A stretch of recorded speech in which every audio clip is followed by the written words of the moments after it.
Yo, yo, yo, we live on location, Miami, Florida, baby. We came down to South Beach, me and the blackest one. We in South Beach, Black? Yes, sir. Hey, man, we came down here to get one of the Miami Heat alumni, Duke alumni. Yo, if being a star in your role was a person, my main man right here is the picture of perfection. We got Shane Battier, champion, gold medalist, all that, college champion, Player of the Year, all type of accolades, man. Y'all get in here and check this out, man. We live. Appreciate you coming on the show, man. We've been wanting you to come on here and just talk about your greatness. Oh, shit. You did the thing up in this. I'm glad to be here. Glad to be here, man. Thanks for having me. Presented by Sleeper. When you first got to the league, who was the first person to bust your ass? Q Rich. Summer League. You ain't bust nobody ass for their first time over here. We got one of the coaches. Why you standing up? Just said, you heard me. Summer League. Summer League. Respect.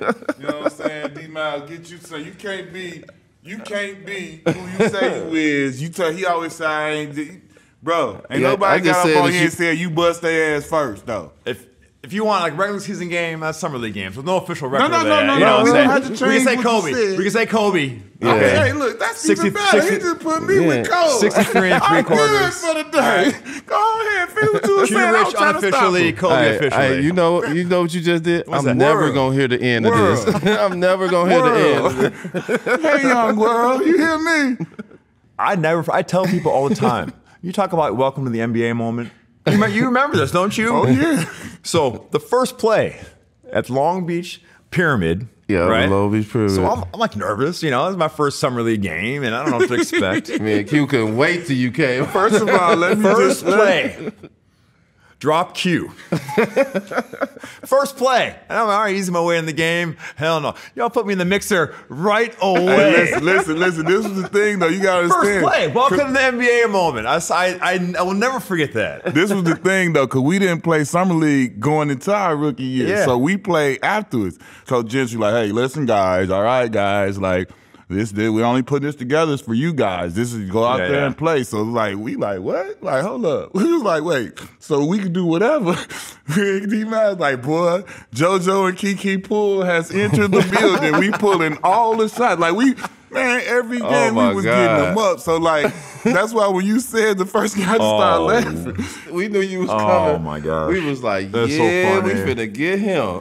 And you gotta think, for me, it was my chance to get some get back from that Duke shit, because that wasn't cool. Y'all came in Chicago and 30 ass. That was so funny. Well, you know, the thing, like, they tried to pit me against you in the media. So I got another lesson very early that they were trying to make storylines. Yeah. You know, how about all these young guys and they were drafted over you? You know, Eddie Curry and Tyson were drafted over you. And, you know, at the time, I'm like, it is what it is, guys. Like I'm happy to be here. I'm happy to be here. You know, I'm about to do my thing. And they try to make it like an ethical, moral thing, like the school versus I'm shunning it. And so looking back at it, it was so stupid. It was so stupid. Yeah, you know? It definitely was. And it's like man, we all have our own paths, and it's cool. Birmingham, Michigan, but you went to Country Day. Yep. How did that happen? The funny thing, so C. Webb went to Country Day. Yep, there's a lot of history. I've lived in Birmingham, Michigan, east side of Birmingham, very middle class house. I had never heard of C. Webb. And I was in 6th grade at public school. And my mom, she said, look, I want you to go to Country Day. And I didn't know what Country Day was in 6th grade. Yeah. And at the time, I had this football stadium right on 13 Mile Road. And I played football. And I'm like, oh, that's a school with football? She's like, yeah. Oh, yeah, I'm going to go there. So, like, I had no idea about C. Webb. I had no idea about Country Day and the academics or anything. All I knew was they had a sweet football stadium. And that's why I wanted to go there. The rest is history. So you played football. So how did it, when did you stop playing football? Well, I was the 1990 pump, pass, and kick state champion. All right, I used to have a cannon, a leg. I could do it all. Oh, okay. Yeah, so I love football. And in 7th grade, I was 6'4". So I was tight end. Damn. So imagine You know, I was like, you know, Travis Kelce. I was Jimmy Graham like before Jimmy Graham. So, you know, and so get in the red zone, and you know, in middle school, all the DBs are like 5'6". Everybody's like, I played tight end, so I know exactly what you're talking about. So it's right there, and so I loved it. And then I was a kicker one game, our fourth game. I kicked off. I ran down the field. You know, kickoff squads, kids don't play, right? Yeah. So I go down and make a tackle. This big clumsy dude falls on my knee.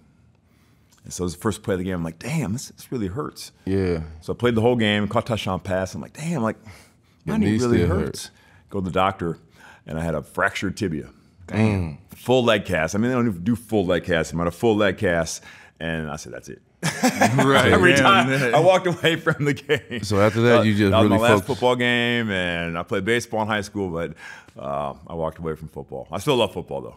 Once you got to Country Day and they start telling you about the ones that came before you, you start getting familiar with the history. Yeah. What did it mean to, like, you know, play varsity and start on that team? Well, look, so I walk in Country the first day in 7th grade. Everyone's like, "Oh, you know, you're next C Webb." Because I'm 6'4", and I knew C Webb because he was part of the Fab Five, and I loved Fab Five. But like, you know, imagine like walking in, and I was pretty good, but like, that's C Webb. Yeah, right. And so I was super fortunate to play for Coach Keener, who had to go through it all with C Webb the first time. So you know, and so I show up first day of school. Coach Keener never heard of me. Here's this dude, Chris Webber leaves. I step in first day, 6'4". Yeah. And his first message to me is, "You're your own dude. You're your own player." You know, Chris was, you know, once in a lifetime player. He didn't know if I was going to be good or not. He never saw me play, but he said, like, the most important thing is do you, and you never have to be Chris. You got to be the best Shane Battier. And so I was like super blessed to go to a place where I could just be me. When you got there, once you started playing, how did it take long for you to adapt, and did you hit it off right away? Yeah, man, I was pretty good. I mean, I was dunking in 7th grade, and I remember Hoop Scoop magazine. See? This is what I'm talking about. You know. We didn't have no damn black and white. They don't know about the black and white. If you know, it was to get in Hoop Scoop was the business. Man, you don't even know. And I was the fourth best 6th grader my year. Okay? Shea Cotton. Number 1. Yep. Esteban Weaver. Oh, people sleep on him. They talk about Shea a lot, but Esteban was a crazy killer, and he don't really get mentioned a lot. No. Yeah. Edmund Saunders. Oh, yeah. Out of Connecticut. Yeah. I was 4.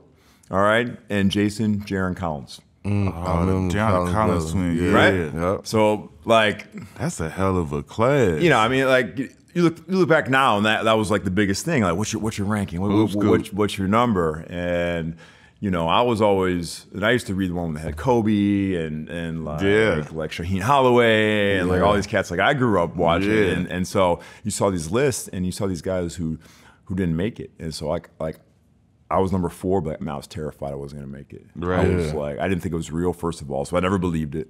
Yeah. And I'm like, man, I don't want to fail. I don't want. So fear was the biggest motivator for me. Even though I had success at an early age. Yeah, because by the time your senior year came, y'all class was loaded at McDonald's. What? Like it was loaded at McDonald's. The names there, I was like. I mean, my class, Elo, T-Mac, Barron, Elton, Ron. Yeah. You know, and the guys who didn't make it, you know, Chris Burgess was a menace in high school. Yeah, he was Luke number Recker, 1. Yeah. You know, Kenny Gregory. Oh, yeah. Ryan Humphrey. So so I got the McDonald's list in my house, and I walked by. I'm like, man, this was crazy class. Guys with a lot of crazy careers on there. Yeah, and like that was like the last time before people went to the league out of high school, right? Yep. And so obviously T-Mac went. Yeah. And T-Mac's, you know, his ascent was crazy. Like no one knew who he was. I was at Adidas when he did that. I remember that? There. That was the craziest from 0 to number 1 ever. Right. And it was warranted. He fucking took that thing by storm. It was crazy. It was crazy, you know. You won your sophomore year and you come back win your junior year. How How was like them years for you leading up to like you back-to-back champs? Your summer times is different now. You know, that's when kind of AAU kind of really started really moving a little bit. You kind of had something to do during the summer now. Yeah, you know, like I was never satisfied. You know, we won. I played with both C. Webb's little brothers, Jason and David. So I played against David. Yeah, so AAU. we had some squads, and like our practices were tougher than our games. And Country Day was super competitive, classroom, playing field. You know, so you were always working. That shit was a college prep. It was. You know, I was lucky in high school. I was a ball boy for the Pistons. I love the Pistons growing up. You know, I grew up with the Bad Boys. Okay. Jody and Isaiah and the Worm and Sal, you know, all these cats. And so unfortunate for you when 91 came. Well, you know, we feel that the Bulls had to pay their dues, like we had to pay our dues, right? Yeah, we had to pay our dues against the Celtics and Lakers. All right, we did it, and then the Bulls had to pay their dues as well, right? Yeah. So it's a circle of life, circle of life, you know. And so I used to literally like mop floors and like wash like jock straps and like make Unglorious no, days. for real. Yeah. Like Grant Hill, Lindsey Hunter, Allen Houston, Don Reed. So like I used Still to glorious stuff. Yeah, man. But like so I'm in high school, I'm watching these guys and I'm like, man, like I was lucky those guys were pros. Like they were pros. And so I saw those guys and I'm like, man, well, I can do that. You know, obviously they were bigger and stronger than me, but I'm like, you know, I can put in this kind of work. And, you know, it was so important, you know, talk about role models. I saw it firsthand every single day. And so when I got done mopping floors, I got to jump in, do drills and lift weights. Think about the guys that we had on the show that talked about how they knew Isaiah and, you know, Joe D and Aguirre and Mahorn and some of those guys, like the local guys, like a C. Webb.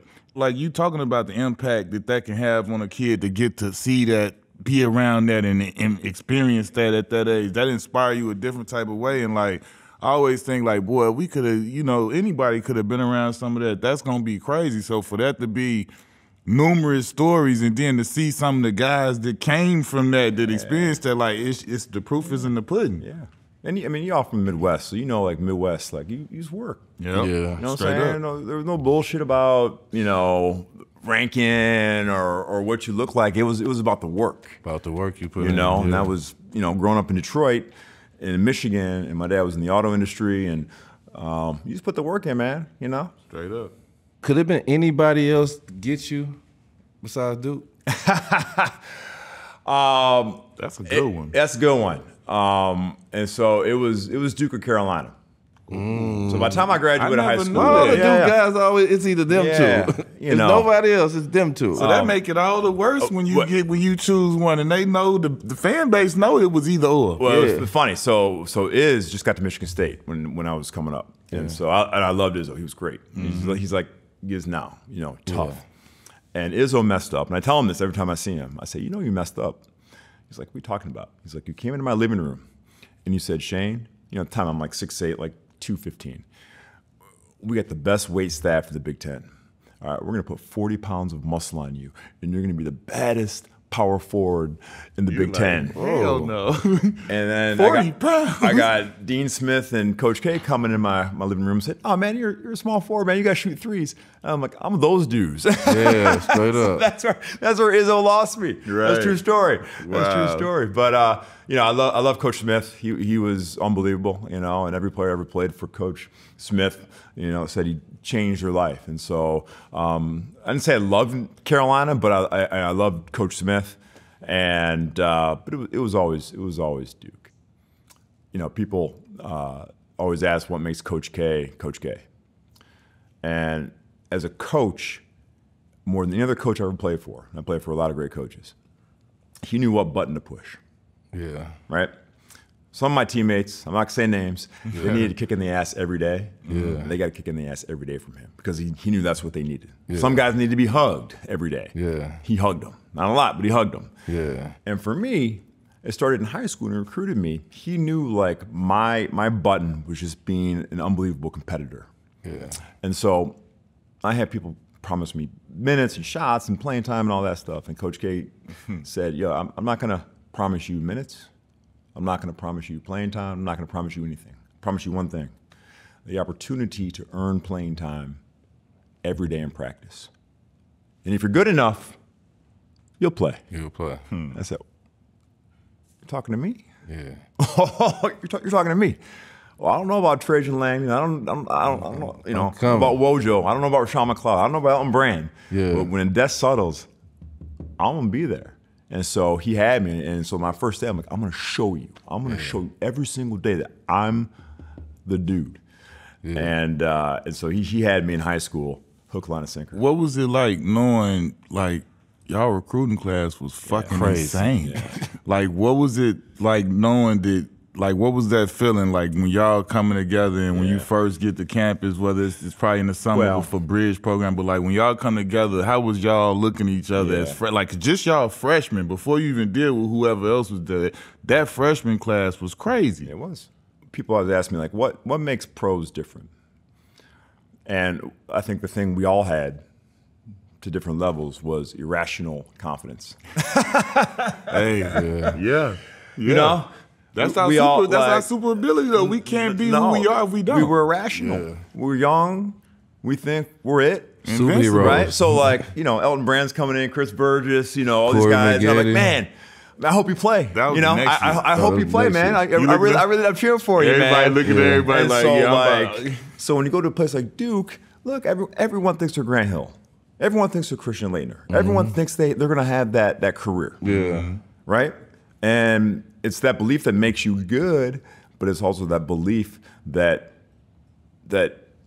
sometimes doesn't let you see yourself for who you are. Like, I knew who I was. I was always comfortable who I was. I was not super athletic. I had a little bit of bounce, you know, way back when. But I knew no one was going to outthink me. No one was going to outwork me. Yeah. And when my time would come, and it did. But those practices, man, I'm telling you, like, they were wars. Coach K just would unlock the gym, roll out the balls, and say, all right, who wants to play? Yeah. And that's why I'd never been part of anything that had that level of competition every day. Every day. There was not a day off. And so you were like a soldier. You're wired to compete. What was your first experience, the Duke and North Carolina game? Yeah.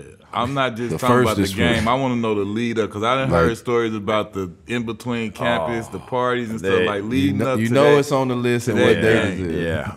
Well, it's a weird week. That's look, for as crazy as you think the rivalry is, it's even crazier.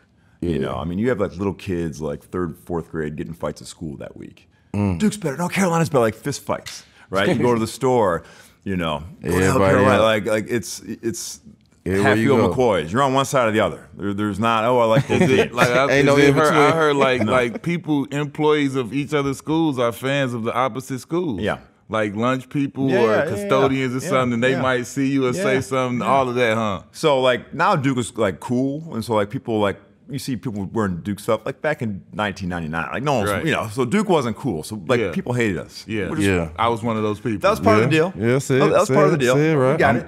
Guilty as charged. But that week, there was an extra amount of intensity, and so normally you'd be joking around, whatever. None of that. You know, Coach K even said, you know, on more than one occasion, you don't fuck with this game. Yeah. You respect this game. You respect the history. I like that. And you so don't it fuck was with like this game. So the first time we played them, it was the only time I ever lost by double digits in college. So they had Vince, they had Antoine, Ed Coda, squad, right? Adamola Kalaja, Maktar Njai, shout out Maktar, Shamon Williams. They played 6 guys, but I mean they were Jeff. You know they were. Touche was already gone. So we were 1, they were 2. Yeah. I mean it was as hyped as it could be. I mean ESPN. And Dickie V. I mean, it was crazy. So the first game was there. So driving over there, it's only 12-minute ride, right? 12 minutes, literally. And we know all each other. We play pickup in the fall and everything. So it's not like we don't know these cats. We know everybody. Right? We know there's no secrets. Yeah. It's just a matter. And you walk into this the Dean Dome, and it's just like this nauseating blue, man. Like it makes you want to take a nap. All right, the whole thing is blue. All right, baby blue, huh? I respect Carolina. I almost went there. When you walk in there, I'm like, man, I want to take a nap.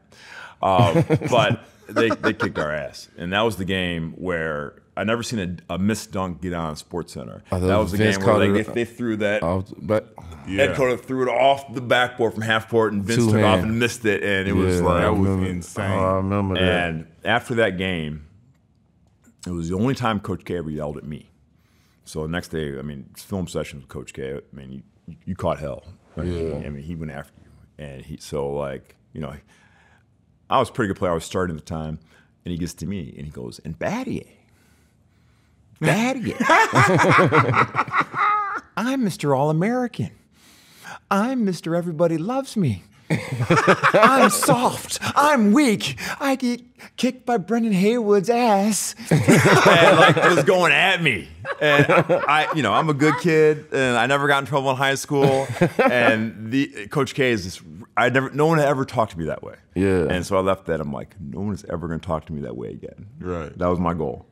And we got a great rematch last game of the year in Cameron. Wojo's senior night, we beat them. But that rivalry, we can talk about it, but until you're in it, you don't know what it's about. How was your first experience in the tourney? Y'all got high expectations. They're expecting y'all to win. It was fun, You make to the Final Four. It's fun. I mean, that's why you go. That's why you go to a school like that. Yeah. And you walk in, it's something you grew up watching and dreaming about. You're finally in it. I think our first game was against Radford, and the selection committee did us dirty, and they put us in Lexington. So we go to Lexington. We all know Kentucky hates Duke, so we got our practice day, and everyone's there just booing us the entire time. And Coach K was like, "We got to embrace it. You got to embrace it." And the cool thing about Duke, look, we won a lot of games. In 4 years, I was 131 and 15. Yeah, dang, that's bad. It's a lot of wins. A lot of wins, most ever. Yeah. To that point, in a 4-year period, and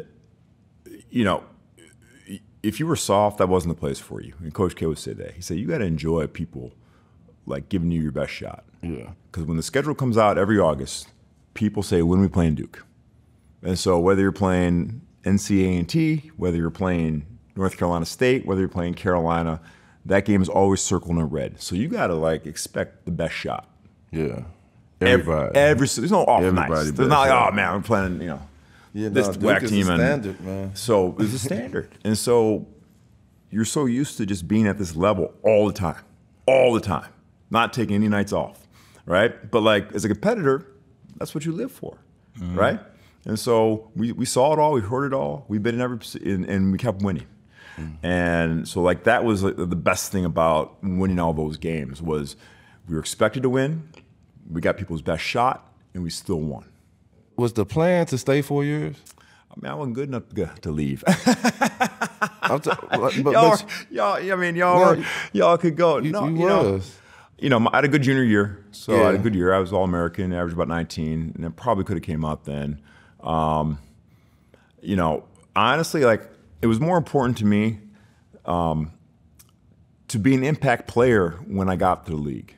And I felt like I wasn't there yet. And I was a power forward in college, remember? Yeah. I got I shot threes, right. But I was a stretch four essentially. Yeah. And so I knew if I went to the league, okay, I'm in the league. It probably cost me probably $10 million for that one extra year I could have squeaked out. But at the time, I'm like, man, it matters to me that I want to start. I want to be a good pro for a long time. And so that last year of work was really important. I worked with Chip England. My guy Chip. Chip worked with everybody. That's right. That's when he rebuilt your whole demo. Listen. He did. We worked with him when we came out into the draft. Every day we would go to TG and then go to Chip, or vice versa. Yeah. It would be the Chip and him. We would the machine, be a machine. Yeah. Yeah. I mean, shout out Chip, man. He changed my life. He was the most important guy for my individual game. Because my freshman year, I shot 4 for 28 from 3.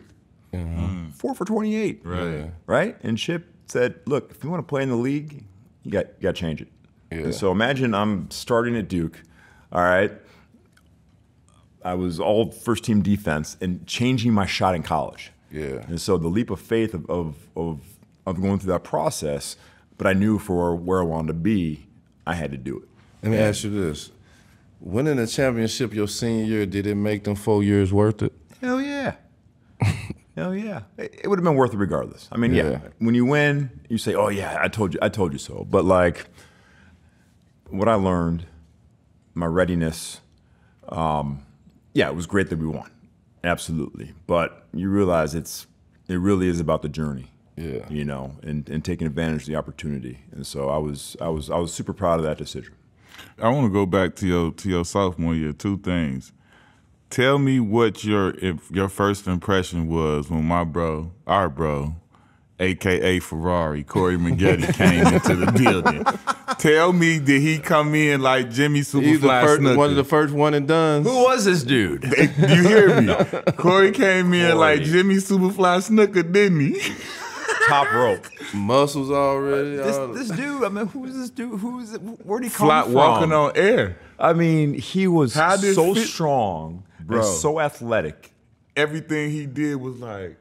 It was unbelievable. I've known Corey since 6th grade, and he's been like, he was the kid that like, fuck, everything he do sweet. Like, boy, everything like pausing in the air, finger rolling. Like you say, he was... In 7th, 8th grade, he was 6'3", 6'4". He was dunking before everybody. Everything. He was special. Hey, how was Coach K with Corey though? With Corey, because I know it's some story. Because Corey gonna do it. He gonna say fuck the play. I'm just gonna drive. I'll tell you this. So Coach K rolled Corey out, came off the bench. 6 man. Yeah. If it was good Corey, he let him spin. If it was bad Corey, come sit down next to me. And you knew right away. There wasn't like it was either a good Corey or a bad Corey. Yeah. I mean, he was good. He was really, that game against Florida, he comes out, he dunks it, he's slapping the backboard. And it was the insanity. Best part, I mess with him to this day about that. The best part about that play, the man, boom, swings up. He swung up like it was a swing bar. Look, then pulled himself all the way up to the very top of the backboard. Boom, like he want to punch through the backboard. The ref called a tech. He came down talking about what? I say, bro, what are you talking about? What? Like you just did the absolute most on national TV. I laughed. I thought it was funny. I mean, even I thought Coach K was going to get after him more. Even Coach K thought it was funny because it was Corey. It was completely organic. It wasn't like he was trying. Like he just was in the moment. So he was great though. So when he went, after our sophomore year. This is the first time anyone from Duke went to the draft early. Right. Yeah. So Elton, Will, Avery. Slew of everybody was out there. Trajan, Corey. So like the coaching staff was so worried that like only Chris Carrawell, Nate James, and me were going to come back. And so they're like, we have to have Corey back. We have to have Corey back. And so they did a manhunt trying to talk to Corey, to a man. They were knocking on the dorm room. Corey saw them and didn't want to talk to him.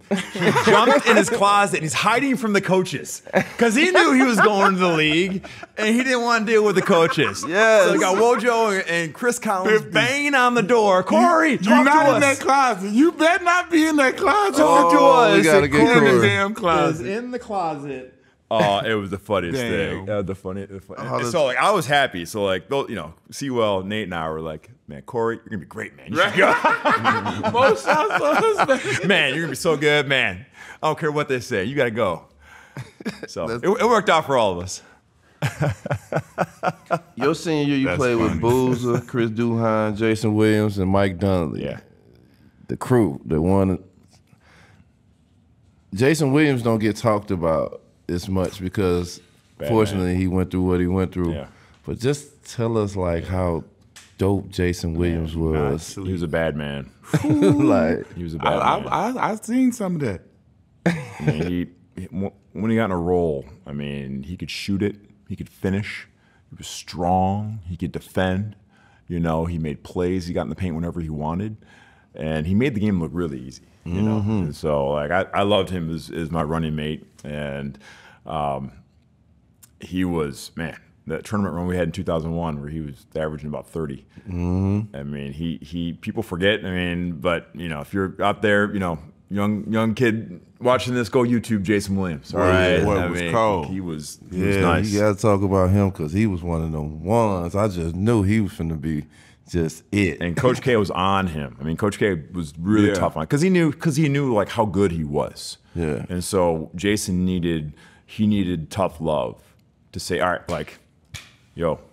And so he would always show Jason's face. And Coach K is really big on body language. All right, so he'd show like Jason like missing a shot or making a turnover, and Jason would be hanging his head, and he'd have a clip in practice of just Jason's body language. And he said, "Son, you're the best player on the court. You got to act like it. What do you think the opponent's thinking when you're like going like this?" He's like, so more than anything, from a skill standpoint, Coach K helped him just like look the part. Yeah. And that was the difference for Jason. You know, it was a small thing, but it made the difference for Jay Will. Talk about how special it was to play at Cameron. Yeah. Because I got to play. Was that my sophomore year? I played there. What'd you think? I mean, I play there every day. So what do you think walking into that gym? We in the locker room. You could hear them up, they above you. You could hear them jumping and doing different stuff above you. And they fans relentless. They didn't camped out. They didn't done this. And at the time when I went there, that was when I was on ESPN magazine with the Pinheads. They had all of this shit. Yay, Pinhead! We got the hammer for you right here. I'm like, and like I was like, my whole thing going in was like, I'm gonna straight ignore everything. I'm not gonna respond to nothing. Like that's what they want you to do, right? So I'm gonna just sit there. Like it got to a point that one kid yelled, "Richardson, I know you hear us. It's only a matter." It's only a matter of time. I'm sitting looking. I'm looking at my man Rashawn. I'm like, bro, you hearing this? Like, I could feel the whole everything. Yeah. It was an ESPN game, Dickie V, and that was so it was everything that it was, but. To hear it from y'all, it's a different point of view. You know what I'm saying? Y'all done been there for them North Carolina games and all that different historical stuff. So our game wasn't like that. We was just DePaul. You know what I'm saying? We wasn't even, was we ranked there? I don't even know. It didn't matter. It's a fun place. So I lost 5 games in 4 years at home. And so it was a tough place to win. Crazy. And the crazy thing about Cameron was we won more games than layup lines. All right, because not every team was DePaul. Not every team had the right mentality, and so especially in '99 and 2001, we were rolling. Teams you could tell would look down at the end, at our end, and see how we're warming up. Like, is Duke for real? They're already psyched out. Yeah, so they're already psyched out. So we knew if we hit them with 12-2, 16-4, boom, it's over. It's the craziest thing. So like I said, we won more games than layup lines. All we had to come out and say, boo. And people would. That's what happened to us. You remember that would be your sophomore year, my freshman year in United Center. Yeah. Played in United Center. Biggest crowd in Illinois college basketball history. Sold that bitch out. United Center, jam-packed, overflow. I got smacked. Boy, please. Like he said, it was hit, it was bang, bang, bang, bang. Bang, bang, bang, bang, bang, bang, bang, bang, bang, and then it was over. But you know, the thing Coach K, and this is like the mentality Coach K put into us, he's like, look, no one's losing their job if they lose to Duke. Think about that. No one's getting an article written about him, oh, you lost to Duke. Right, yeah. It's like, it's okay. It's okay to lose to Duke, but you got to show up. You know, it's like when the Lakers were rolling. Like, they had Shaq and Kobe and everyone else champ. Like, okay, we tried hard. Who's next, right? And so Coach K said, look, like, you have to make it okay for people to lose to you. That's why I tell young people, like, make it so like, oh, man, I played that cat. Yep, I was supposed to lose to him. I tried hard. It's okay. What's next? Yeah. What's next? I competed. And so once you get people to rationalize that it's okay to lose to you, you've won. I never rationalized that, by the way, just for the record. Your senior year, bro, going from somebody, who came in and, like you said, you got the fear syndrome, like you're going to be found out. Well, you won damn near every college award there was. Yeah. Every player of the year, whatever, conference, national, everything, won a national champ. And then, like, you tack on to that, like, now I've arrived as him too, though. Like, you know what I'm saying? I got all of the ideas that I did my time, and like you say, you were freshman, you said it was gonna be your time would come. Now it's like here, and you got all these accolades. It was on to the next. It was on to the next. No, it was, hey, this is great, thank you, appreciate it, but I want to play 10 years. I want to play. I was so focused that like obviously I wanted to win. And so at none of the award shows, it was no like momentary celebration. I was happy. You know, I partied. You know, I enjoyed myself. Okay, don't get it twisted. I enjoyed myself. All right, but I never was satisfied. I never said, okay, I made it. Yeah. I've never said I made it. Even like today, I'm still trying to be better. Yeah. I'm still trying to figure it out. Yeah. Right. So I never thought once, oh, I made it. I thought that was a culmination of hard work, and it was nice to be recognized. But I never thought like, okay, I'm that dude now. Because once I once I won those awards, okay, I'm fighting these young guys for how was for that? the league. Jameer was telling us like the trips and everywhere you had to go. It was like a little mini tour you had to go on. Yeah, it was great. It was just great. Collecting. I probably didn't enjoy it as much as I should have. All right, yeah. I've always been super focused, and like that was my goal. My goals I put on the wall, just National Player of the Year, National Champion, National Defensive Player of the Year. And so looked at it every single day. And so when it happened, it was just like, okay, that's what I put out in the universe, and I was rewarded. Okay, what's next? Yeah. What's next? That's dope. And so I was pretty psycho. I'm a little more relaxed now, but I was really focused. My wife, 20 years, we dated in high school, and she dumped me in 10th grade, and she was my first girlfriend, my first kiss. And, you was heartbroken. And she said, "You're too serious. I want to have fun. I want to hang out. You're too serious." So I said, "All right, you'll be back." She was. Had to listen up. We here, yeah. 20 years. I ain't letting this one go. Love you, I ain't letting this one go. I love you. I love you. I wouldn't change it for anything. So you'll be back. That's that irrational confidence we all got, baby. Yeah. They all come back. That is awesome. How many draft workouts you did? I did 6. He was like you. I did 6. Y'all was, Who did you go to? Who did you think you was going? You knew you was going to Memphis? I was scared. I hated the draft. Yeah. I wanted to go to Atlanta 3. All right, I didn't think they wanted me, but I thought that I didn't want to go number 1 to Washington. I didn't want to deal with that with them. I just didn't, Yeah. I'm like, I just want to like ease into my career. The Clip Show, Atlanta, Golden State, the Nets, and the Grizz. And so I worked for top 6 teams, and on draft day, like all these reports came out that I'm slipping in the draft, and so I'm freaking out. And so I kid you not, I'm calling Jerry St. Jean, I'm calling Pete Babcock, I'm calling the GMs and saying, look, I know I'm 22 years old, but like I'm gonna get better. Like I'm not, I'm gonna be a good pro. I'm gonna play 10 years. I promise you, it's a good pick. Yeah. And so I'm like selling myself on draft night. That's crazy. And I was scared because I didn't see in the teams behind me. So like I probably would have slipped like 13 or 14. And so I'm doing the math in my head, being like, "Oh man, like." and this is the time where everything is about youth and potential, and not really like what you are now. And I got it. I wasn't upset. Guys coming out of high school, and I got it. Yeah. And I got it. And so when I was finally drafted by Memphis 6, and they traded for Pau Gasol 3, I felt good about that. Yeah. The Grizzlies were horrible. But I knew I'd get a chance to play, grow, learn, and so it worked out. But I didn't like the draft process. How was it like you being a rookie and then you get a coaching change and then you get like the legendary Hubie Brown, who we all have seen, I remember having Hubie Brown basketball card when he had the super curly hair with the Boston Celtics as a coach. Like, how is that? Like you know what I'm saying? And you somebody who definitely is knowledgeable of the game and know that. How was that for you? He was the best. Well, first of all, when I got drafted by the Grizzlies, so Duke, 133 and 15, all right, record. Right. No one's won more. Talk about that. I get to the Grizz. The Grizz have the lowest winning percentage of the 4 North American sports: football, basketball, baseball, hockey.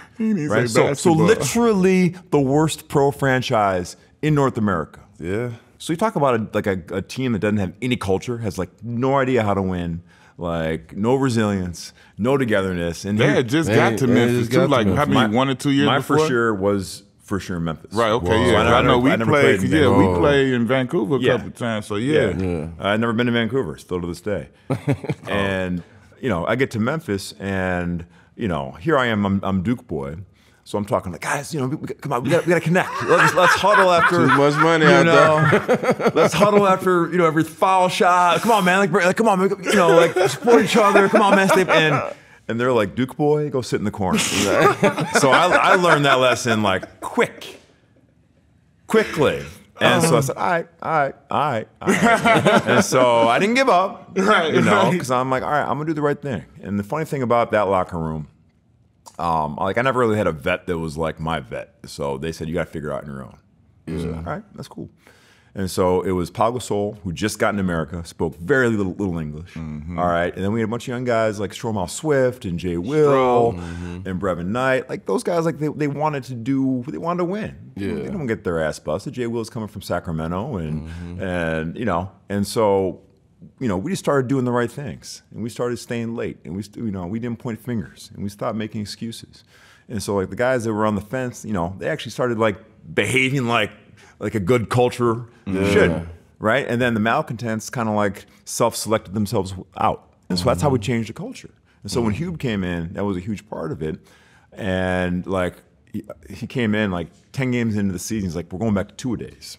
It would never fly today. Ooh. So we went back to 2-a-days because like we got to get all the bad habits out of our organization. That's gangs. And so you guys would love this. We NBA back-to-backs usually have brunch on second day, and Hubie's like, nope, going to the gym. Going to the gym, shoot around. So we went to shoot around every day on the road. All right. Even if you come in 1 a.m, hey, if we get at 1 o'clock, bus at 9. Yeah. So you can imagine all these veterans being like, but it was about like discipline, and it was about like, look, we're professionals, and he always gave us Sunday off, and if not Sunday, Monday, stay with your family. And he really changed the culture and gave us something to believe in. He's like, look, guys, we're gonna get our ass busted this year. I'm not gonna lie. But next year, but next year we're gonna win 50 games. And everyone's like, get out of here. Yeah, I want 50 games. What was your first impression of Pau? On the court, like left hand, right hand jump hooks. Pau killed Big Country Reeves. He killed him literally. We were playing our first pickup game. Big Country Reeves, he had back problems. He was a handful. Yeah. And Big Country Reed got matched up against Pau. And Pau's about this thin. Right. Yeah, stick figure. He's just dunking on him, blocking his shot. And after that day, we never saw Big Country again. Literally, never came. Ended his career. But PG, he was so skilled. He was so skilled, and he was super long, but he was an unbelievable teammate, And I was there in Springfield this year to support him, but he always cared about his teammates. He always wanted to do the right thing. He always wanted to win, and he was an amazing competitor. And he was the face of our team when I was there in Memphis 5 years, and we got swept in the playoffs 3 straight years, and so he took a lot of heat about, is he the guy to lead us? But when he went to LA, he was with Kobe, and it was a different story for him. But he was a Hall of Famer from the first day I saw him. I said, this guy he's different. He got it all. He got it all. What was it like to get traded? Your first trade, you going to Houston? Being traded is something that's hard to understand. How many times you traded? 3. How many times you traded? Shit.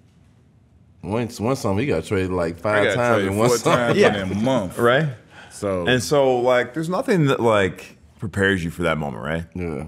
Because your first emotion is someone doesn't want me anymore. Yeah. You salty a little bit. Yeah. For sure. Like man, everybody could have got traded. You traded me. Yeah, like I gave you everything, right? And so like that was, I was at my basketball camp, and I was having a sponsors dinner. And I came across the ticker like Shane Battier traded to Houston. Oh shit! You found out on the ticker? Where you was doing the camp at? In Memphis. You was in. I was in Memphis that night, throwing the camp, and I saw it across. Cold ass. And I said to the sponsor, "Excuse me, I think I just got traded. I need to go figure this out." I called, my people, like, "Yeah, you're heading to Houston." And so, damn.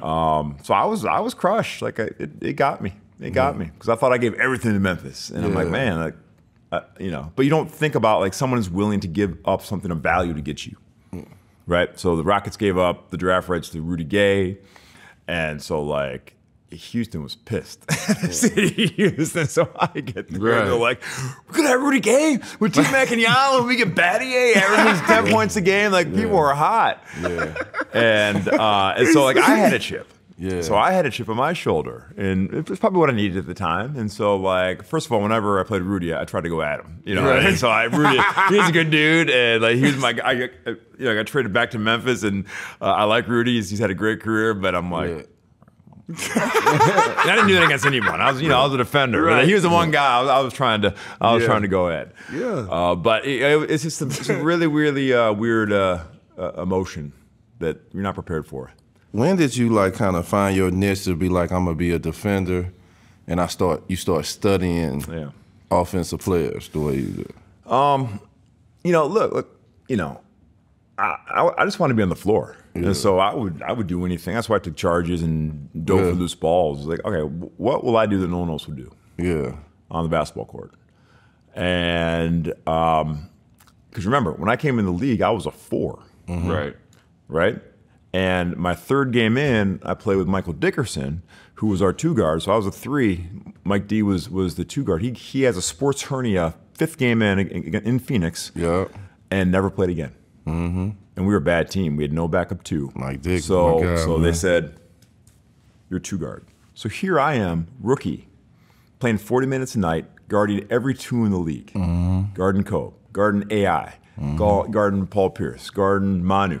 You name it. Like whoever was the top. So right away. So like I learned, like I got my ass beat, but I learned. And so like, Kobe, my favorite Kobe story is, and Kobe, may he rest in peace, is only probably like 2 weeks older than me. Yeah. But like, because he went out of school, I went to school for 4 years. It seemed like we were different ages, but he's only 2 weeks older than me.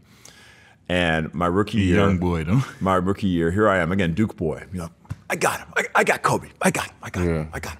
All right. And so I learned what Kobe Island is. Kobe Island is when you're guarding Kobe Bryant, you turn around and you got no help side defense. You're on an island. Yeah. It's a lonely place to be. Trust me. This cat, and I didn't know how to guard like I would later on. He scored 63 points on me in 3 quarters. I mean, the Lakers are good. They're beating us so bad that he didn't even play the 4th quarter. He for sure would have had 80, for sure, without a doubt. And it was in Staples Center, and I'm embarrassed because he just going through one. Me. And so I'm like, man, I gotta figure this guy out because I'm gonna see him for the next 10 years, hopefully. Yeah. Right. And I gotta figure this cat out.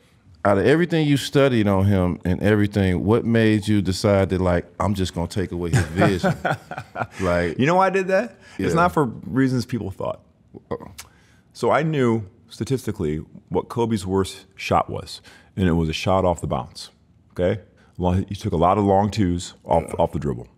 Okay, that's like he's like a 42% shooter. Okay, which is below league average actually. Mm-hmm.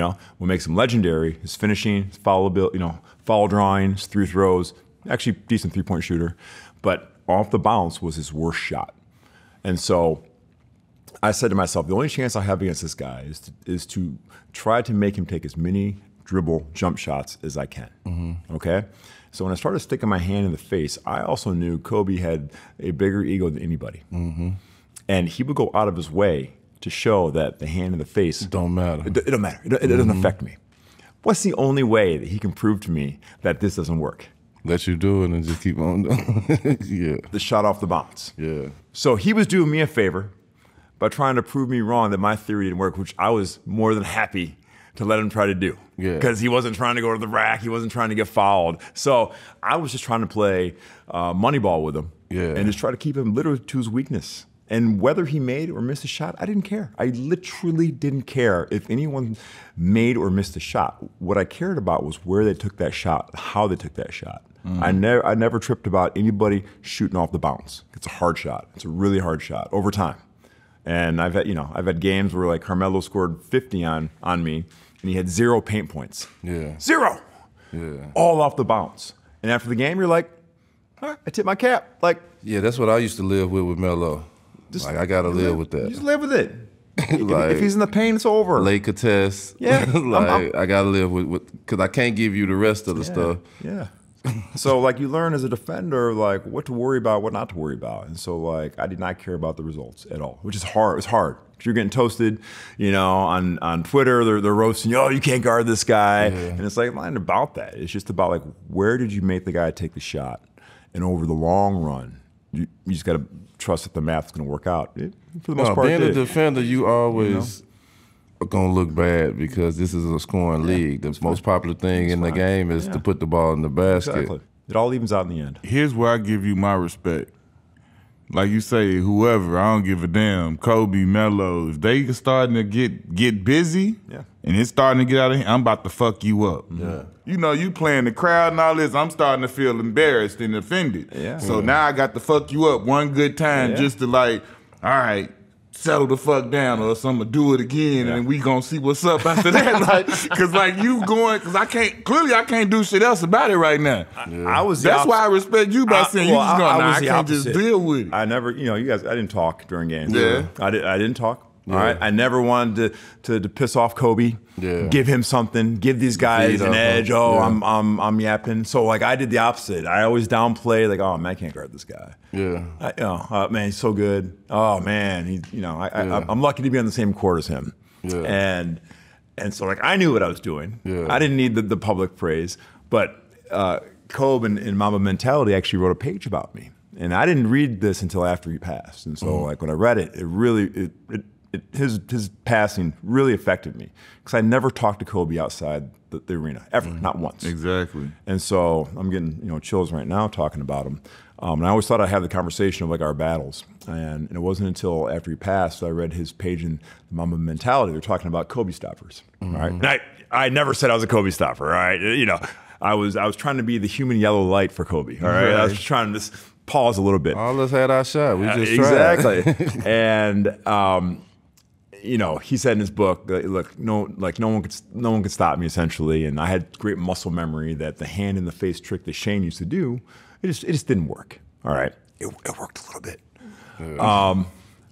but he said something really funny. He said Shane always downplayed his ability to play against me, and I saw that as false humility, and I attacked him because of it.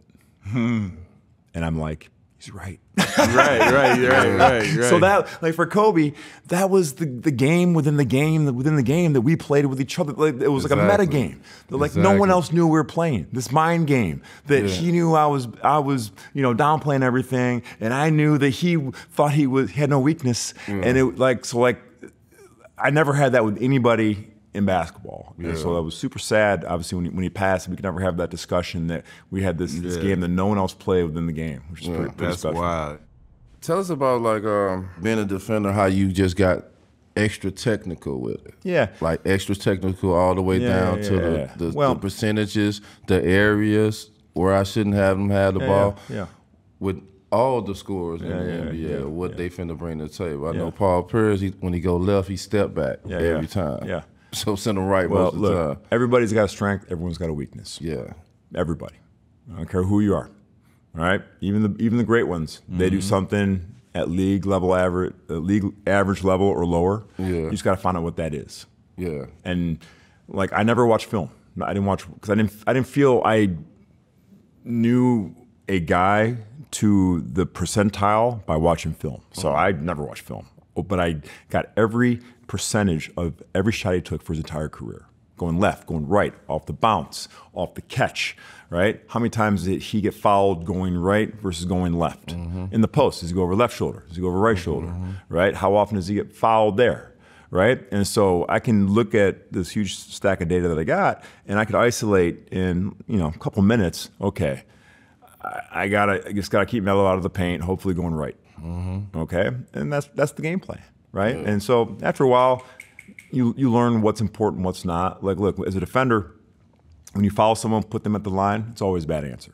So even the worst free throw shooter, 60%, that's worth 1.2 points every time they go to the free throw line. Every time. All right? They're not doing that anywhere else but maybe, at the rim. Yeah. Right? So it's just like finding all these small edges all over the court and just exploiting them again and again and again. And it might not show up in a quarter. It might not show up in a game. But over the course of a season, you play the same guy, they'll always go towards their average, always. Yeah. Over the course of a lifetime, will always go towards that average. Yeah. And so I'm trying to push them towards their low weakness. average. Yeah. And so, like, again, I was playing the long game. I wasn't playing for a quarter or a game. I was playing for a career. Yeah.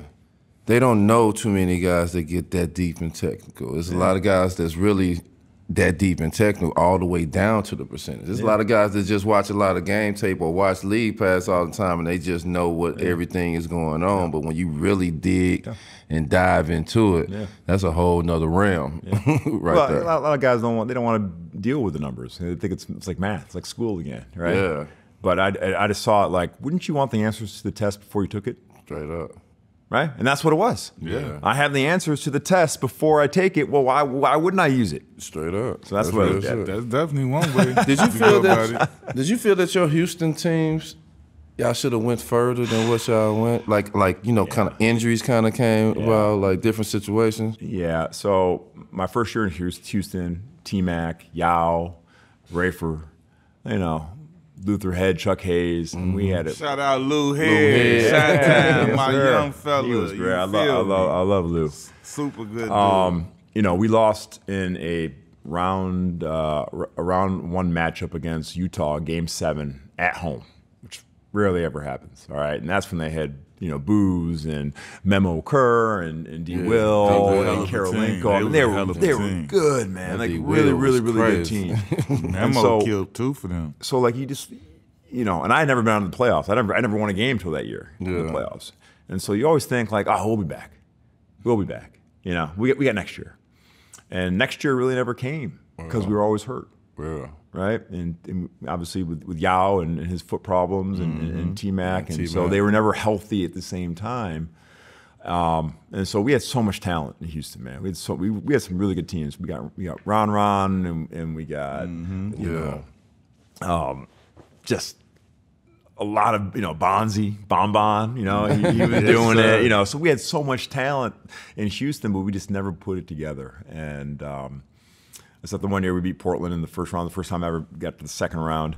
And but that's like the one thing in my career I wish we could have done. Portland had LaMarcus on that squad. Right? Yeah. That was a good squad. B-Roy. Yeah, B-Roy, LaMarcus. Yeah.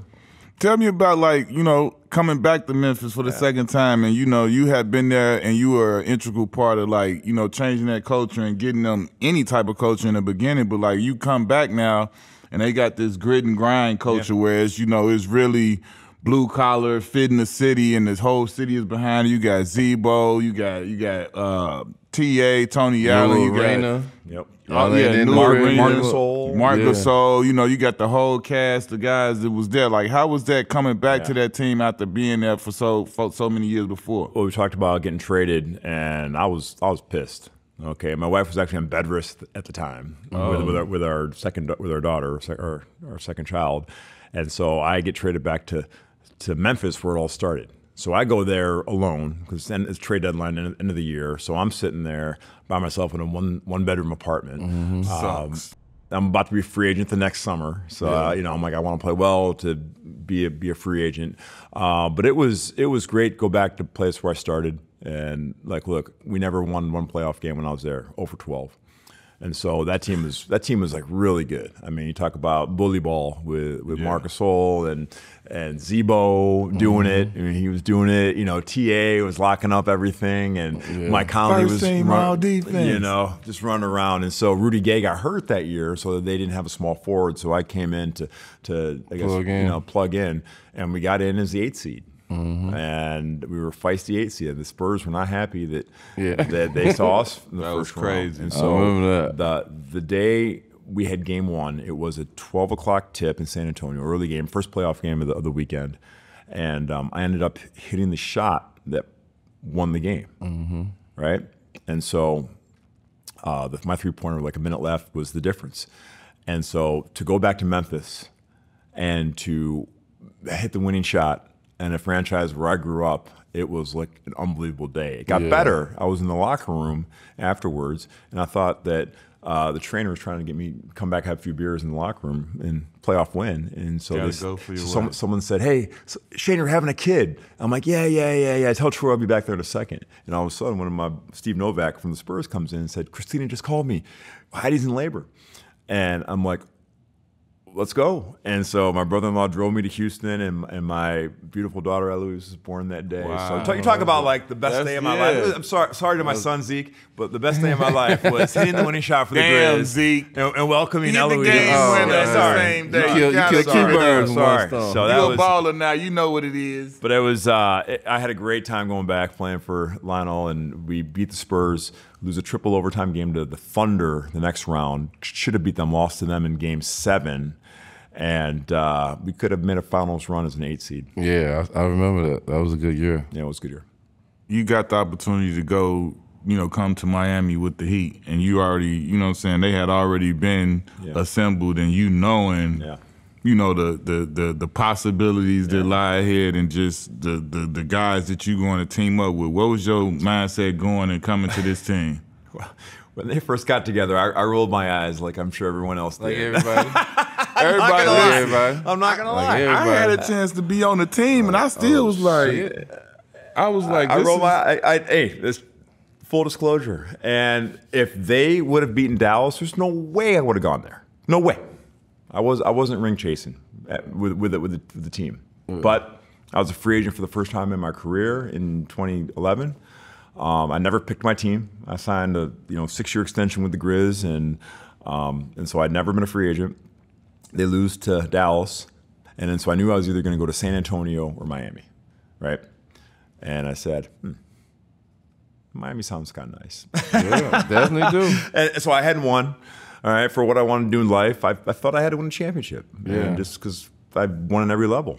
And so it was, I never thought I'd live in Miami. Here he is living in beautiful Miami many years later. You laugh. I mean, the gorilla in Coral Gables, everybody, on Halloween. You think, like, the reputation of the Heat is, I'm gonna do nothing but ride a stationary bike. I'm gonna be Lance Armstrong. You come in the practice and you always see all these bikes, right? And so you're just like hooked up to the scoreboard. All you hear is like the Heat culture, and so you think it's like, I'm just gonna ride a bike for 30 miles a day. And it's like, no, man, I want to hoop.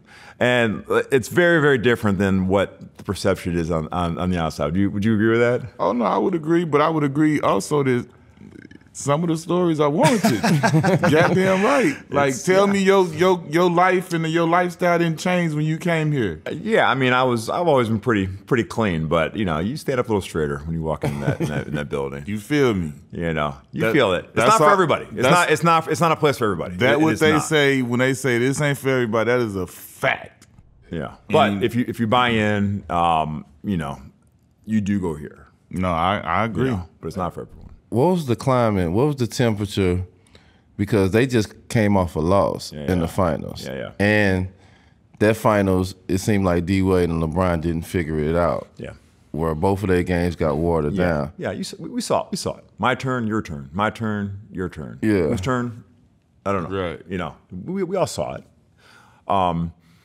Well, the climate was, and I had never been a part of this. I'm from Detroit, so I'm like, pretty staid. The first thing we do is the preseason video shoot, which is in Miami. Is always it is a real video shoot. I was not used to that either. It's like a music video. Yes.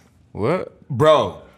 The preseason joint is literally a video. It's like no other way to put it. Like a music video with the team. Like you gotta wear a certain type of theme, and it's a whole situation to it. And there's lights, camera, action, and it's everything. I'm like, what am I doing? And they put two polo shirts in my locker, and I'm like, okay, that's cool. Like I'll wear this one.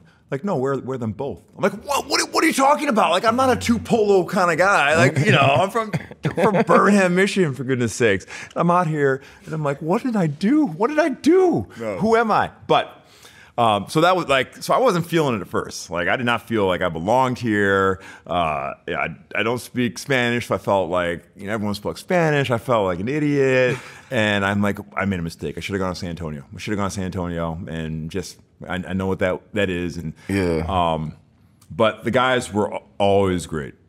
the guys in the locker room, they really, for as much as it was about, all this crazy stuff, and they were really good dudes and great teammates. And so the climate, I'll never forget this. So it was the lockout year. And so, quick training camp.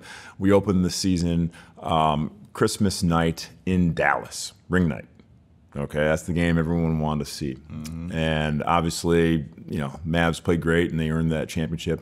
But I never forget being in the tunnel, and because we don't want to see them get their rings, and just like I could feel just the heavy breathing, and I could feel just the edge, and the edge. You could feel the edge of everyone on that team, from the coaching staff, right, the Pat Riley. I mean, and I'm like, we winning this.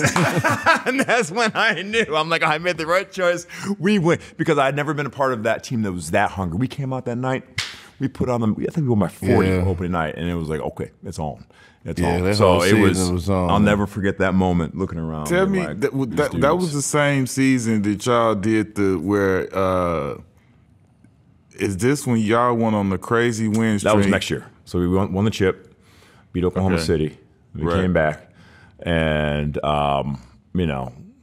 it was dynamic. Everywhere we went, people were in the Heatles. It was the Heatles. I mean, we'd show up at a hotel in L.A. and 2:00 in the morning, and there'd just be 50, 60 people. Just want to see Bron and D and CB. Just want to see them. All right, going to shoot around.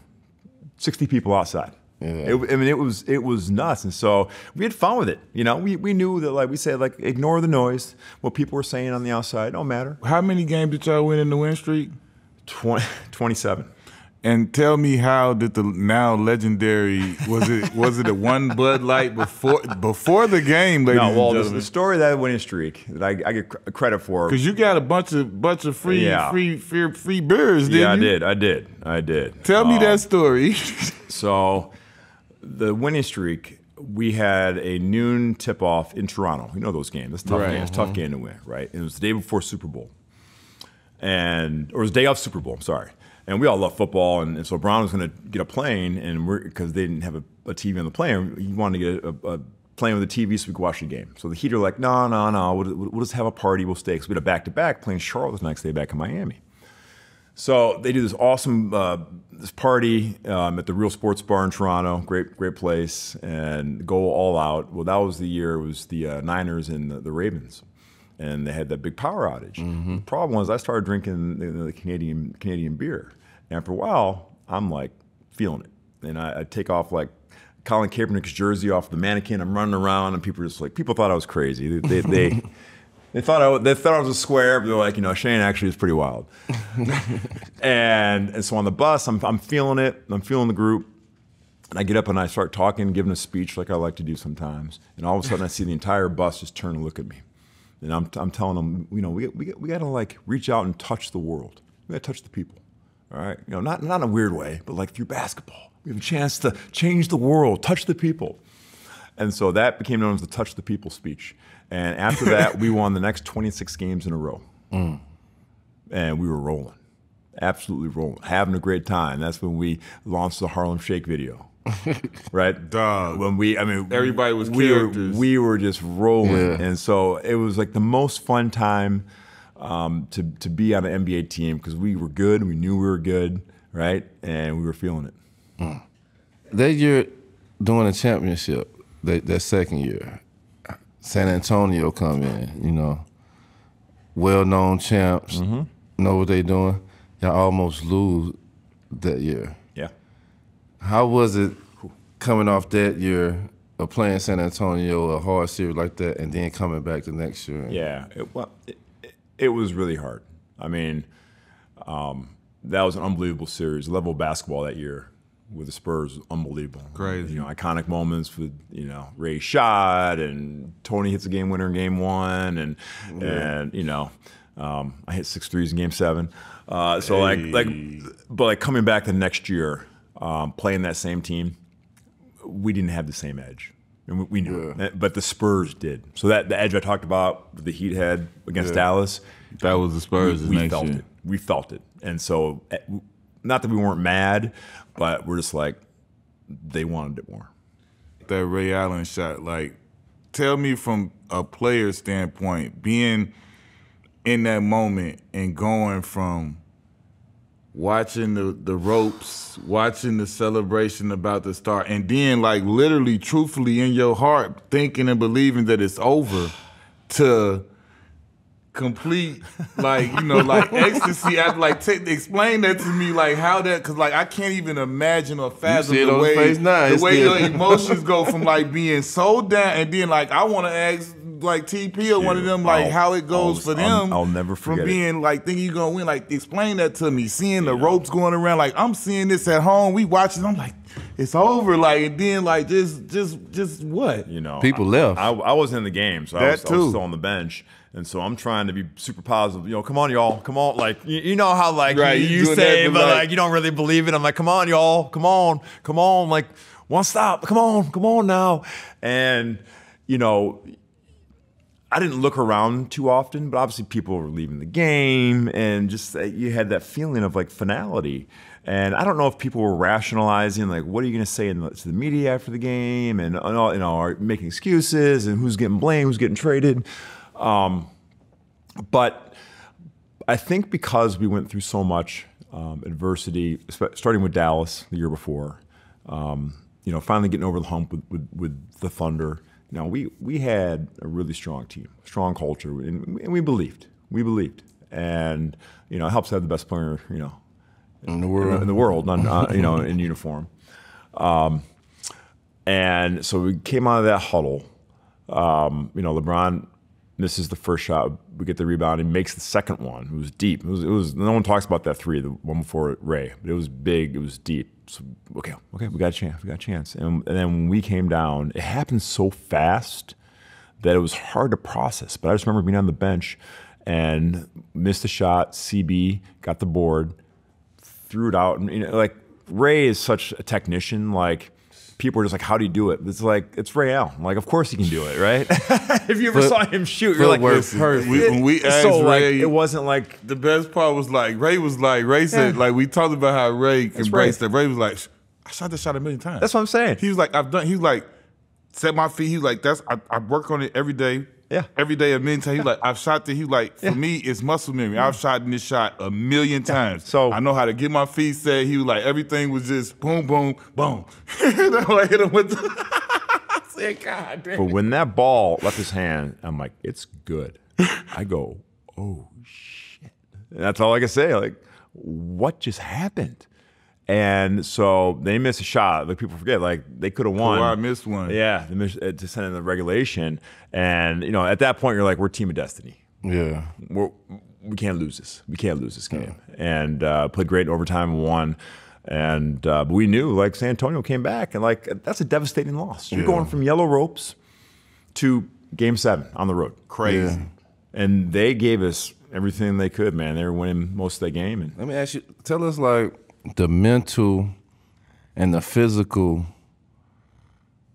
that you have to go all the way to a finals 3 years in a row. Yeah. Well, you don't turn it on. You don't turn it on. It starts like in the summer. You understand it's a journey, right? And so, like, when you have a really, really good team, a championship team, you're not tripping over the small things, right? It's almost like a maturity to that team, right? And it's a long haul. And so you're not tripping. You lost 3 in a row, 4 in a row. All right, guys, let's.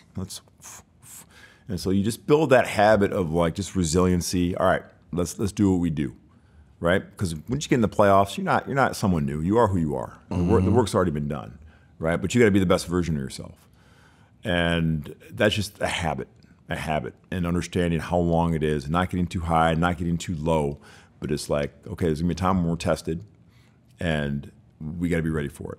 Tell me this, though. Like, tell me how much, because listening to all of that, I can only think about Spo. Talk about how much he impacted that, you know what I'm saying, that tenacity and that outlook every day. Super intense, obviously. I mean, I used to call him Vigor intense. Guy. Vigor Guy. Everything is vigorous. But, like, Spo doesn't get enough credit for that group. That's a hard group. All right, you walk in that locker room. You got Hall of Famers. You know, and even guys like Rashard Lewis, me, like we've been around, so so you can't BS us, all right? Yeah. If you don't come correct, we're gonna call you. And Spo, to his credit, was always prepared. He was always prepared, which is number one for a coach. Yep. If you're dealing with great players who have ideas, if you're not prepared, you're gone. Yeah. So, and he talked about mental stability, actually, ironically, and having it and practicing it. And so he did a really, and now he's Eric, now he's Spo, now he's Coach Spo. Back then he wasn't Spo. You know what I'm saying? Like he's Spo now. Like, he was trying to figure it out too. Spostra Nostra. Yeah. But I give him a lot of credit for dealing with the egos in the room. Yeah. All right, but still staying true to his convictions. Yeah. And you know, he's Hall of Famer now. We've seen people fold under that type of pressure with those type of players and those type of expectations, and then you got Big Pat sitting in the big. That was a fucking lot to deal with, and so to see him handle that, and you know, I knew players that were here to hear about how things were being handled. Like stupid respect for Spo. Yeah, no, like people forget. So the year before our first championship, we're down 3-2 at Boston, Game 6, Eastern Conference Finals, right? So that was big ticket and crazy and KG. So like we knew we lose that game, we all have new addresses next year. Boston, yeah. You know, there were articles in the paper that day saying, okay, if the Heat lose, who's the first to go? So we knew. You know, LeBron goes out and went crazy, goes ballistic, come back, beat Boston Game 7, tough game. That one his legendary championship. And so like people are like, oh yeah, of course the Heat were going to win it. But like to be a true champion, you gotta be pushed to like the absolute edge. Yeah. And we did that 2 years in a row, Boston and San Antonio, and that's what makes it that much sweeter. I'm not the biggest Duke fan, but one that's okay. Hey, this room on the bandwagon. Come on, D-Miles. Like, what you doing right now? So you're not the biggest Duke fan? I thought we weren't Duke fans. I'm not a Duke fan. I'm not the biggest Duke fan. That means you are like, if you say you're not the biggest Duke fan, I mean you still a fan though. I got guys that came and do. Like I like Kyrie, I like Corey McGee, I like a lot of guys all from those Duke. Guys. Man. That don't mean I like Duke. I like Paolo still. I'm not the biggest Duke fan, but a big moment in basketball that was a dope moment I felt for Duke was the moment when he had all the former players come back to his last game. How was that experience? Because it was dope to see on the outside looking in and to see what you're a part of. Another question, what does it mean to be affiliated, a Duker, you know, to you? Dookie, call him Dookie. Or Dookie. Yeah. See, I don't even know it. See, that's it. Look, we're in a room like this big, and you look around, and you see Grant Hill, you see Bobby Hurley, you see Jay Will, right? You see everyone who's done it. You know, when you're like remember like us growing up, you're like, man, like I hope one day like I do it. Yeah. You don't know. You don't know what it takes until you actually do it. You know, now it's like, it was obvious. We could shoot and we're long and we're pretty good, but you just have an appreciation for all the people who do it at a high level, right? Under the pressure, under the lights. And for me, going to Duke with the tradition, that's why I went to Duke. I wanted to do what Johnny Dawkins did. I wanted to do what Grant Hill did. Yeah. I wanted not only to uphold that tradition, I wanted to be the next person in that line. And then when Jason Tatum comes behind me, when Kyrie comes behind me, they see me as an old head now and say, I want to be part of that. You know, that's special. You know, and we all hope in athletics and in life that we're part of something that means something. That you know what? I put the work in. I'm part of this fraternity. Yeah, and that's the cool part. That was crazy to witness and see. Even though UNC won that game, I know that was sad for y'all. That was tough. That's right. But to see all y'all on the court, all y'all come out and see them faces and see the group you with, you usually see that on the wall with all the names. Yeah. But to have everybody in the building, you'll never see it again. You'll never see something like that again. You'll never see something like that again. And we appreciated that moment. You done won on every level that you can win on. It's only a few in the history of the game that won on every level. Looking back on it, do you go through the memories of all the way from high school winning them championships to college and the NBA experience that you had in championships? Super grateful, first of all, to have amazing teammates. You don't win if you don't have great teams, right? So I was always part of a great team. I like to think I was had a good role on those teams and was a large part of those teams, but I had amazing teammates, amazing coaches to be on the journey with. And, you know, that's why we play, man. That's why we play to win. How your trophy case look? Like you nice. still got all your coaches. You still got all your trophies from like high school on up. I got some big ones. High school, I don't think makes the cut anymore. But you know, no, because you know that was a humble brag right there, American. Just said. Mom's got them back in Birmingham, Michigan. Yeah, you know? I know your trophy case. I got the real deal up here with me. You know, the high school my wife did a nice job of my trophy case, so I'm very proud of the collection. You know, but it's not about the trophies. You know, it's about the stories. Tell me this though, like things like Kobe mentioning you in the book about your defending, like, you know, making defensive teams. Like, how much pride do you take in those things? Because, like, we know that, like, to win any kind of award in the NBA is a huge deal. Yep. Like, how do you look back at it from that standpoint? I'm super proud. This is a true story. I never saw any article I was in, blog, any picture, and thought that was me. I thought it was like some other dude. I swear to you. It was always somebody else. And I was always scared. I had imposter syndrome. They're going to find out I can't play. No, it's true. No, that was my fear. That they're going to find out I'm a fraud. Yeah. And like they're going to take all this stuff away. And so I was, man, you talk about just work because you were scared. That was me. Yeah. And I never thought I was that dude, ever. And I don't know if that was where that came from. My parents were super humble people, and my mom always used to tell me there's always someone better than you, and I respected that. So looking back at it now, and I'm a high school coach now, I coach my son, and you know, I just want him to know how good he is. Yeah. And give him the confidence that like my parents did that I never had. Yeah. And so I'm just super grateful for my career, my run, and just, you know, every dream I ever had in this game came true. And I don't know who else has it. When did you fall in love with defense? Who taught you defense is it? Man, because all the guys are shooting. Yeah. And you got some of them guys that be on the court be like, nah, I want to guard all the best players. First grade. I was foot taller than everybody else. So I blocked everyone's shots. I was always a good shot blocker. I'm an underrated NBA shot blocker. When I retired, I was number 100 all-time block shots. And don't ever think that. I'm an underrated shot blocker. You know, for someone who's always said he was too unathletic. Straight up. No, look, man. Like, I grew up in Birmingham, Michigan. I grew up mixed tall and poor. All right, I was the only kid in town that had a black dad, white mom. Mm-hmm. I had no role models. No one looked like me. No one could relate. I was, you know, super tall, foot taller than everybody else. They all thought that I, flunked a few grades. All right, and I was poor. I didn't have anything. All right, I had nothing. You know, I'm iron on patches in my jeans, and so the only place that I ever felt at home was a recess.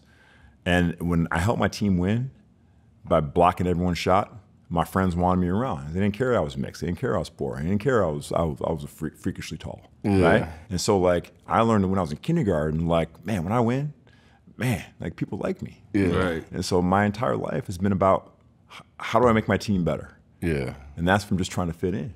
And so my defense came from I just want to fit in. I just want to be loved. Yeah. And it sounds weird, but like it's true. I'm gonna get out there and play hard on yeah. D. Let me ask you this. You know, players get to the league and we signed with Jordan, some guys signed with Adidas, somebody signed. How did you get the Oakley deal? Yep. How did you get the Oakley joints though? When I saw you in the magazine, I said, "Man, you see Shane Battier with the weird joints." You had the. I never thought I would wear Oakley shoes. It's not something you dream about, right? And at the time, Nike wasn't really paying a lot of players. They won't give no money out. So they say, "Shane, we love you.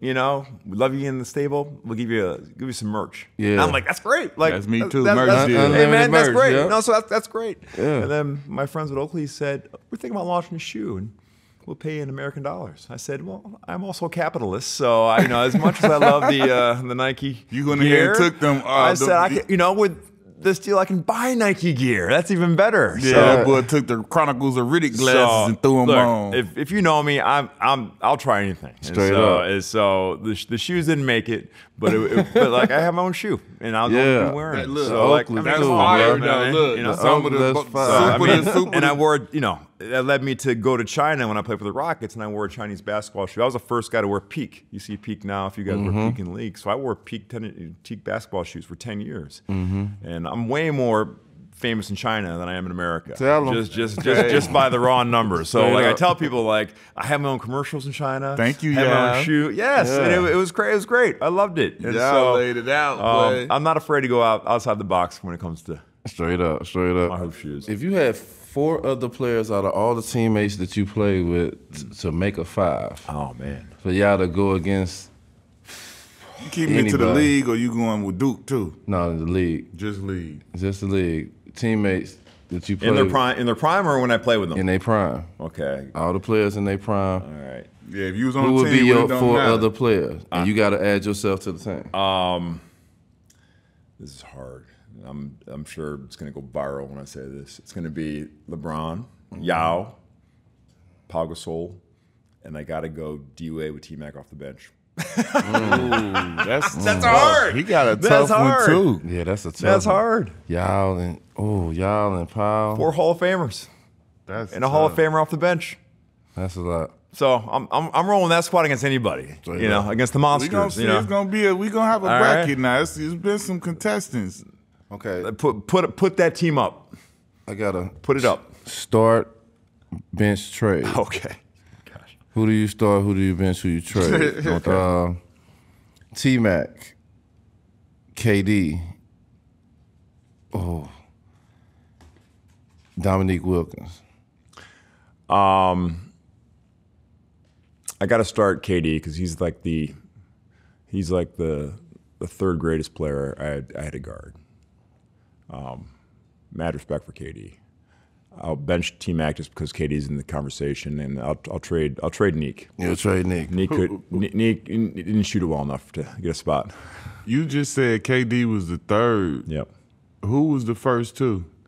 The toughest I ever had to guard were Kobe, LeBron, KD. Okay. And Kobe because he was, I was about to say mentally. I mean, like I caught LeBron before he could shoot, right? Like he got to Miami and learned to shoot. Like before, he just put his head down and just try to run you over. Yes, so like, if you got a step, it's over. You can't do nothing about it, right? Yeah. When he gets downhill and transition, he's the greatest transition player of all time, yes. right? So you know, I caught him before he really could shoot. So you'd gap him. And you could bait him into those long, you know, bron fadeaway jumpers. Yeah. You know, I think he's a much better shooter now. But Kobe just mentally, I mean, just you know, when you play like in a conference for a long time, I don't know how you guys feel about this, but like you see a guy 4 times a year, like you just know that dude. Trust me. You know what I'm saying? Like guys you play twice a year, it's like you see them and they're tough matchups, Yeah, but like I might not see you for the rest of the year. Exactly, but like you know. I know when I'm going to LA. I know when I'm going to Denver to play Carmelo. Yeah. You know, I know when I'm going to OKC to play KD. And you see those guys, and you're going to see them again, right? Yeah. So you can never get too high if you have a good game. If you get a bad game, like man, I got to see this guy again. But Kobe just mentally was the best challenge I played against. And KD, like I couldn't affect his shot. So even with the hand in the face, like see you. Once he gets to that spot and he raises up, you're at his waist. Yeah. And it's cheating. Yeah. I'm not telling you a story. You're at his waist and he is unaffected. Unless you're gonna literally hit him and foul him, he's unaffected. He admitted that at least the hand in the face like bothered him a little bit. So like that's a win for me. I'll take that. All right. But he was still was a handful. All of us love to give back. How was it for you to start the Battle to Take Charge Foundation? Yeah. So. Very proud of the Battier Take Charge Foundation. We've been in existence for over a decade. We just passed the $3 million mark in college scholarships and programming for kids in overlooked areas. All right, that's dope.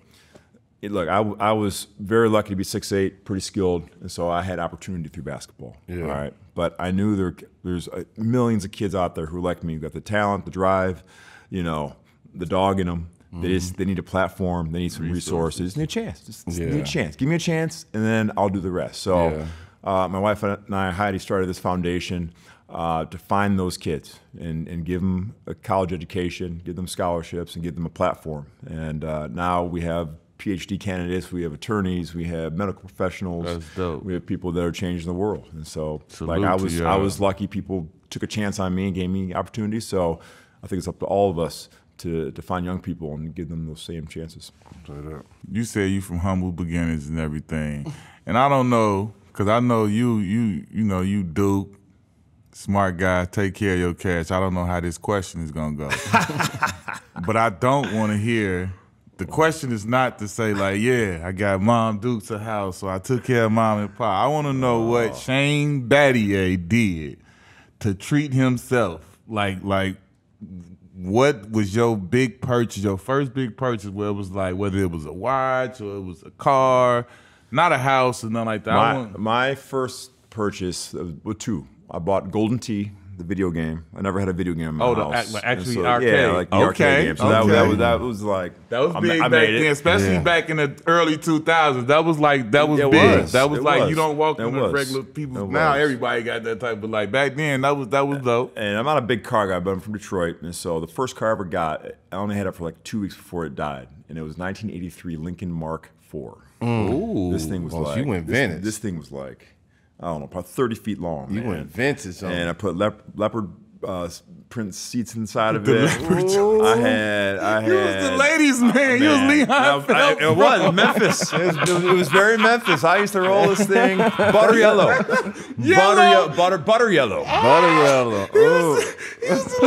That thing. I sold it, and it's the biggest mistake of my life. I want that car back. I loved it. You gave up the vintage. No power steering, so I'm sitting there. Leon Phelps, y'all. That is awesome.